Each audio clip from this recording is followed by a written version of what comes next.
Ayan, magluto na naman ng citron cake ang aking asawa, mga kaibigan. Siya lang ang nagluluto, ako ay hindi. Ayan, maghalo-halo na yan siya.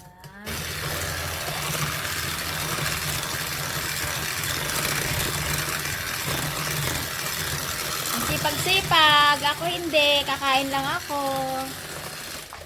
Oh, o di ba? Sino ba ang hindi swerte pag ganito ang asawa na nagluluto? Ako kakain lang, o di ba?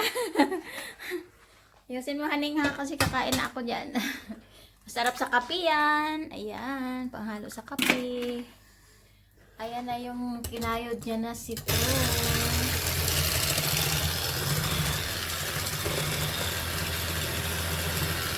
Whoops!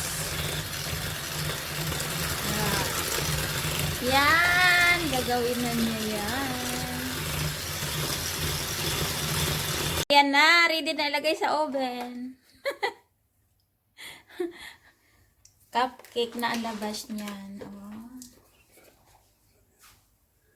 Haning, bumangi minutes yun, haning.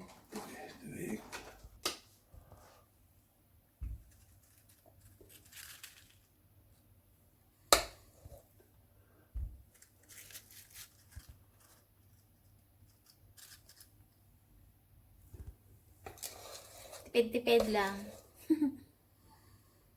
Ayan na, mapunan na naman yan mamaya pag naluto na.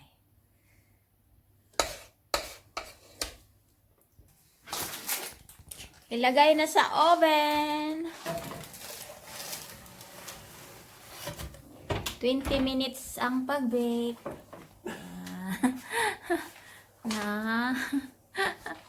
Ayan. Ayan, malapit na maluto. Ay, tumaas na. Malapit na maluto. Sarap na yan sa kape. Ayan na. Ayan na, luto na. Kasing kulay ko daw, sabi ng asawa ko. Light brown. Ay, ang sarap. Magkape na tayo. Kakulay ko daw. Ganda ng kulay, light brown. Sarap, haning. Galing naman. Yan, lagyan na niya ng puti para lalong sumarap.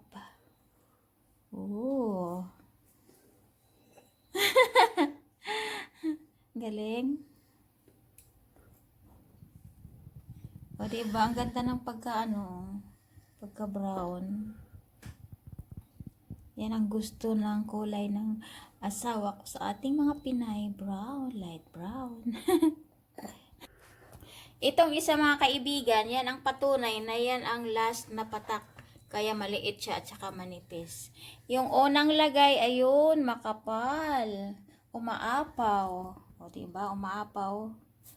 O, ayan na. Marami ng puti. Ayan, tapos na lahat lagyan ng puti. May palamuti na siya sa dulo. Ayan. Finishing na. Kain na tayo.